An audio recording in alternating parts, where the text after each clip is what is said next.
At a town hall meeting in Claremore this week, Senator James Lankford spoke to a respectful crowd, but one with concerns about the presidency of Donald Trump. In this ONR Extra, Senator Lankford addresses the president's first 90 days in office. There are a couple of things that I would note. He is being who he said he would be. He speaks the same way he did on the campaign trail as far as his tweeting and everything else on that. I don't do that, don't like doing that. As far as the caustic rhetoric part of it, I don't think it helps in dialogue. But he's also shown some real flexibility in some of the things that he's looked at before. For instance, engagement with Syria. Before he said, no, we shouldn't engage at all, it doesn't matter, chemical weapons, whatever it may be. Now he's leaning in and realizing, you're the leader of the free world.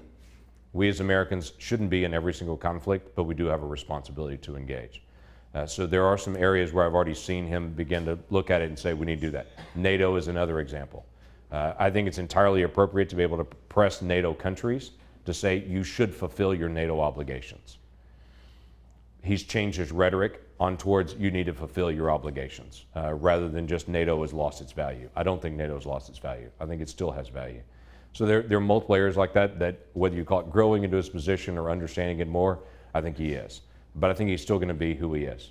That's just who he is, and I think we're going to be able to operate with somebody that he's going to come up with ideas, he's going to push ideas, he's going to say them differently than I say them, and where we agree, I'm going to help him, or where we disagree, I'm going to express that. I don't work for the president, I work for the people of Oklahoma.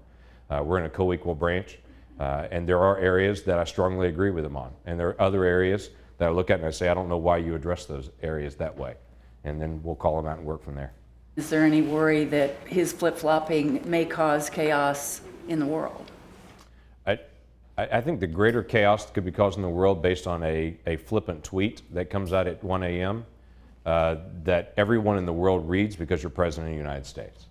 I think it's the greater issue, and I think it's one of the things that he's processing through to be able to interpret. He is used to negotiation, where you start a negotiation by laying down a distant marker and then maybe backing up and trying to establish it. And I think he's still operating in that way. I think often it's not a matter of a flip-flop. I think often it's a matter of he puts a marker way out there on the horizon, knowing he'll never get there, and then is okay to be able to negotiate, to be able to get to another spot and just make progress. We're not used to seeing that in the way politics is typically handled. But I think as a nation and as a world, people figure out how to be able to process that.